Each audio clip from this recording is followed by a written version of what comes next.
Josh here from your team, JC Installs. Band expanders. We fit a few of them, not as many as we used to. Band expanders are used in Japanese import vehicles.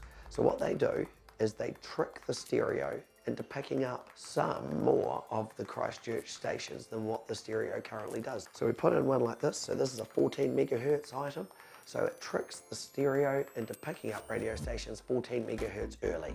This would allow, say, 91.3 to become 77.3. So it doesn't actually change the numbers on the display. All it does is trick the radio into picking up most of the Christchurch stations, which is handy. It's got some advantage. However, they add a bit of extra resistance down the aerial line, which means you don't get quite as good a radio reception. Not too bad when you're driving around town, but if you're out on the open road a lot, then it's not a perfect solution. Or if you want to listen to stations that these won't let you get. If there's two stations crossing over at the same point, it will stop you receiving both of them.